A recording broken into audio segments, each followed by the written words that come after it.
to encourage you as a leader to have courage to make the tough calls for the betterment of your company. And again, if we are building trust and if we are relentlessly upgrading, then when you are making these calls, people will understand and line up. I've been in this position before. Guys, I've been there before where I am offending people on a consistent basis because they didn't get it, because I was not relentlessly upgrading, because I was not building trust. But I've also been on the side where I've had to make hard decisions, where I have built trust and I have upgraded the team to where my team actually lined up and were encouraged and energized to move forward with the tough decisions. So I just want to encourage you to be sure as a leader to step more and more and more into these roles. Again, as always, you guys, leadership is not an exact science. And I don't know the goal is to be, I am 100% successful as a leader. You're gonna make mistakes. You're gonna mess up. It's not about hitting a home run every time you come to bat. It's about being consistent. It's about consistently learning, consistently improving. So let's come over to number 6 here. Leaders probe. I love this. Leaders probe and push here. I want to talk a little bit about this. Leaders probe and push with a curiosity that borders on skepticism, making sure their questions are answered with action. Now catch this. Have you ever been in this position as a leader where people in your company are making decisions, people that are under you, people that you are leading are making decisions, and you don't think it's the best decision? You're thinking that, yeah, that's going to go bad. I've done this before. I've been there before. I know what you're thinking. Yeah, that ain't going to work. But you don't push. You just let them go ahead and do it. And it fails. It doesn't work. And now you're in a position. Have you ever said this? Yeah, I knew that wouldn't work. Yeah, I thought that was going to happen.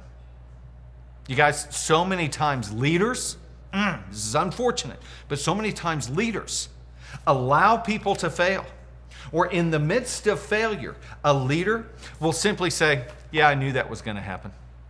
And they don't take the responsibility, the personal responsibility as a leader for that failure.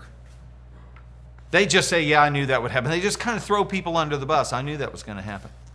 Instead of, if you see a train wreck happening, if you've been down that road before, pushing and probing to make sure that success is the most obvious outcome. Pushing and probing until success is like, almost automatic as we move forward. Just want to encourage you to not find yourself in a place as a leader saying, yeah, I knew that was going to happen.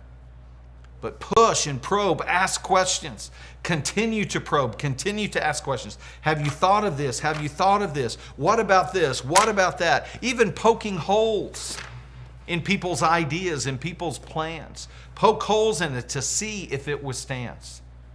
Guys, if you don't, then what will happen is people around you, if you continue to say, yeah, I knew that was going to happen, yeah, I knew that was going to happen, then all of a sudden, you'll begin to break trust. People go, well, why didn't you tell me that?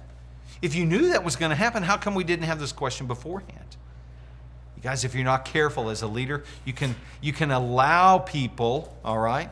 You can actually set people up for failure on this. I just want to encourage you not to do this, but to push and probe, ask questions. Guys, again, remember, when you are at this level here, I would completely agree. When you are at this level here, it's about having all the right answers. All right? That's what you're there for. It's what you're paid for. You're the expert. You need to be the one that has the answer for this situation.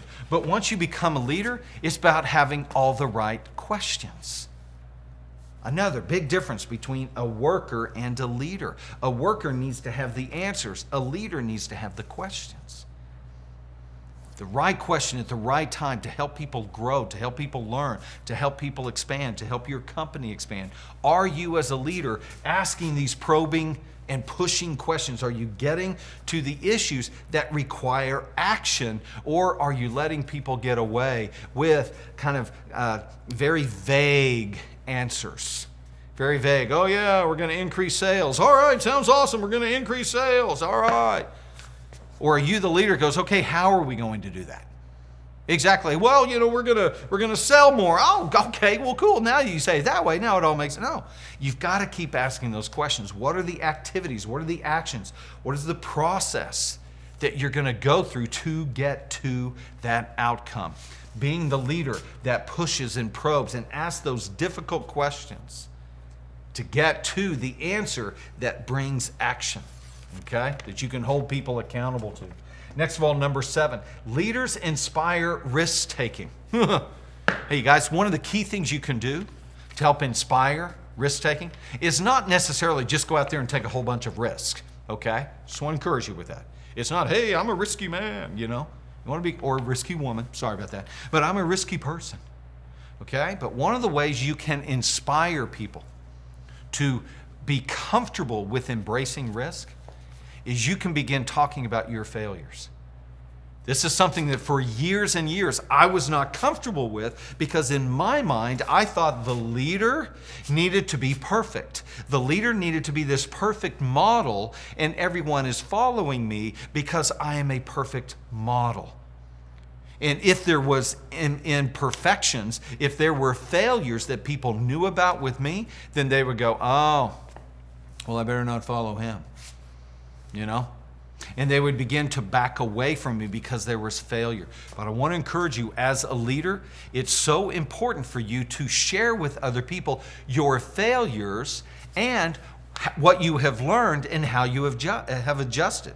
Act, fail, learn, adjust. Act, fail, learn, adjust. Are you sharing failures? You guys, it's taken me a long time to get to this place. But now when I'm coaching other business owners, when I'm talking to employees, I use my failures so often. My coach, Clay Clark, does this really well too. It's just self-deprecation all the time. Yeah, I really suck at that. But I learned how to get better. Man, I use the story all the time about one of my first real business leadership positions that I had. I had like 50 employees. And I'd been planning for like 6 months to come into this company. I had vision coming out of my ears. I had excitement. I'm going to make changes. And in the first hour that I was at this company, I had drawn all 50 employees together and I had laid out my energetic and powerful vision of what we're not going to do anymore and what we are going to begin doing and what used to be acceptable is no longer acceptable. And I came away from that meeting saying, hey, that was awesome. Little did I know that in that 30 minutes that I had with all 50 employees, I had turned every single one of them against me. Every single one of them against me because I tried to turn the ship too quick. The way that I was communicating, even though I thought that I was communicating energy and into the future, what they heard me saying was, what you've been doing sucks. What you've been doing is not important. We're going to have to change everything. And I offended every single one. You guys, I've used that example over and over and over. Many times that I have hired the wrong person. All right? Because I've just, in my own fear, in my own insecurity, hiring people or holding on to people for too long, making the poor decision. Okay, so I just want to encourage you, one way to inspire risk-taking in your company is to let people know the risks that you have taken, the ones that have paid off, and the ones where you had great failure. So people can know that when there is risk, there can be life, even if there's failure. Even if there's failure, there can be life on the other side of risk, because it's not just about never failing, but when you do fail, it's about what did you learn? How have you made adjustments so you don't continue in that cycle? Obviously, if you get stuck in the cycle of failure, we've got a problem, okay? We've got a problem here. Again, I've used this story before with Robert Kiyosaki, the Rich Dad, Poor Dad guy, all right? Wrote that book. In one of his books, he is talking about going to his rich dad and complaining and griping, going, oh, this didn't work, and it's not fair that these guys stole this from me, and blah, blah, blah. And his rich dad laughs at him.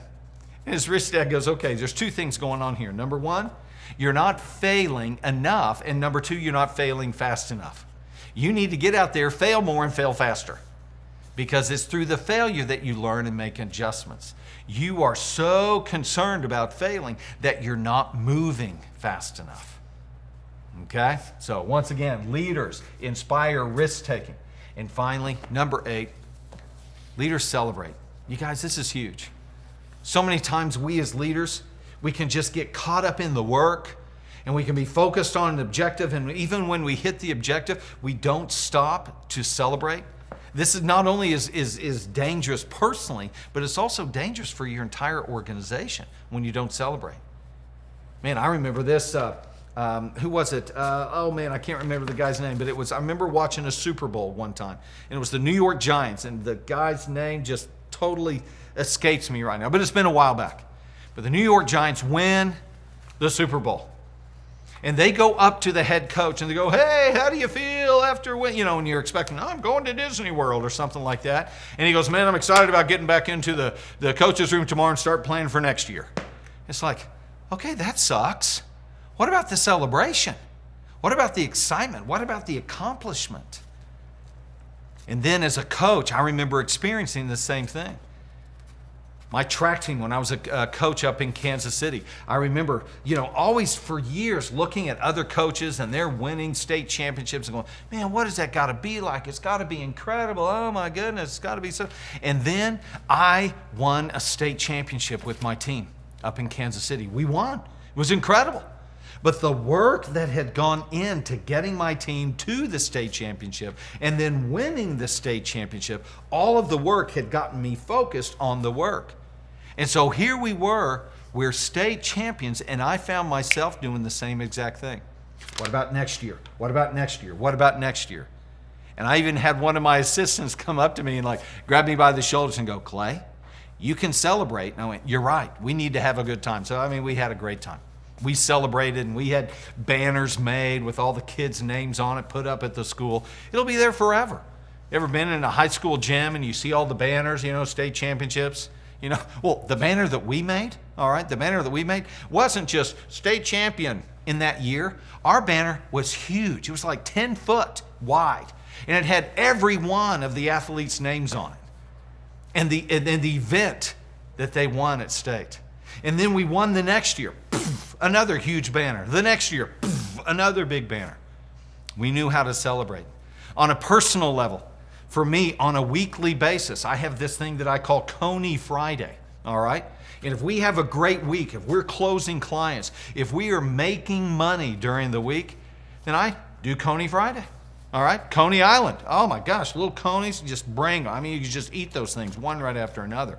Little chili, little cheese. I don't do onions, but I just love Coney Friday. Got the little Frito there, got the Mountain Dew. I'm having a great time with that. Celebrating when you're winning. Taking the time personally, but also taking the time with your team to celebrate, recognize, incentivize. Yeah, I think that's the word. Incentivize your team. When you hit goals, recognize that you have hit goals. When people have achieved certain things, it's time for you to recognize. It's time for you to encourage.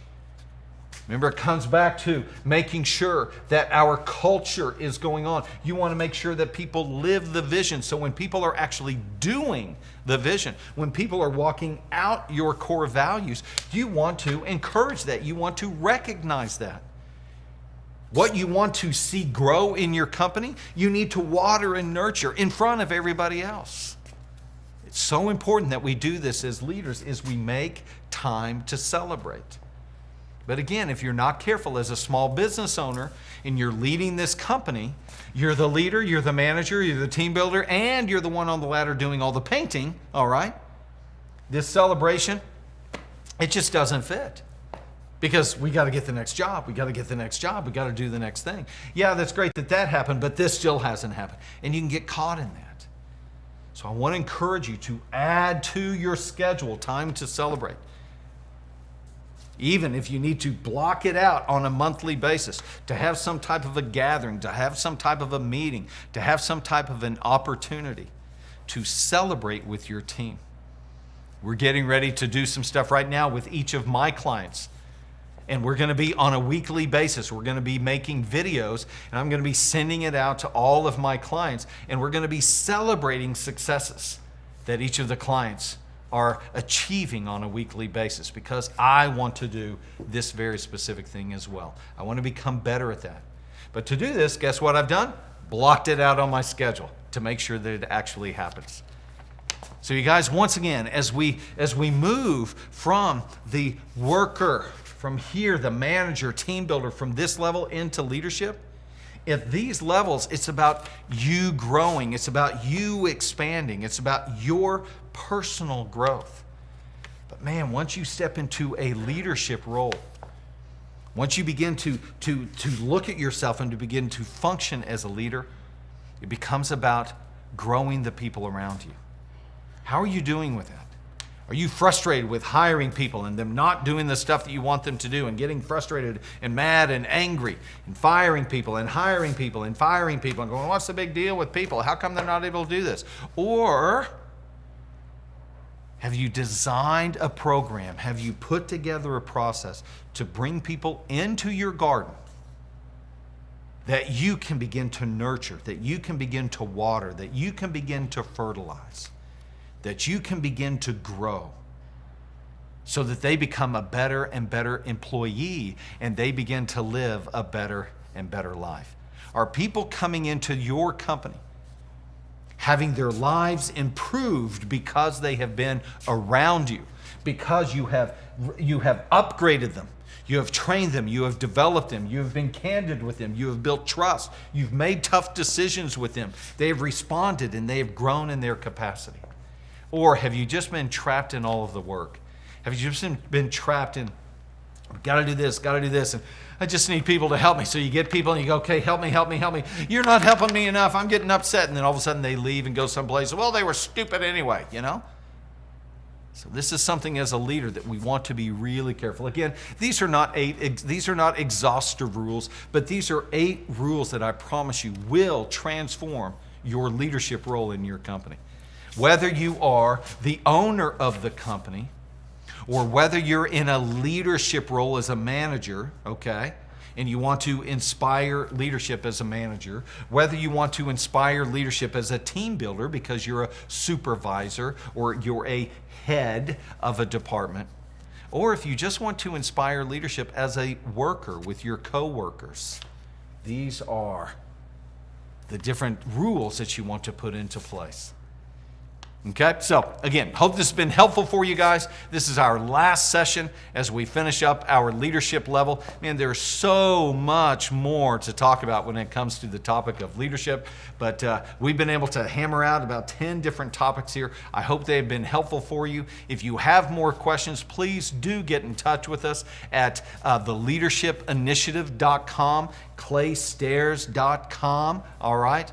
918-798-0852. Give me a ring. There's a whole lot more to talk about than what we've just done in these videos. Hey, I wish you all the best as you move forward in winning in your workplace.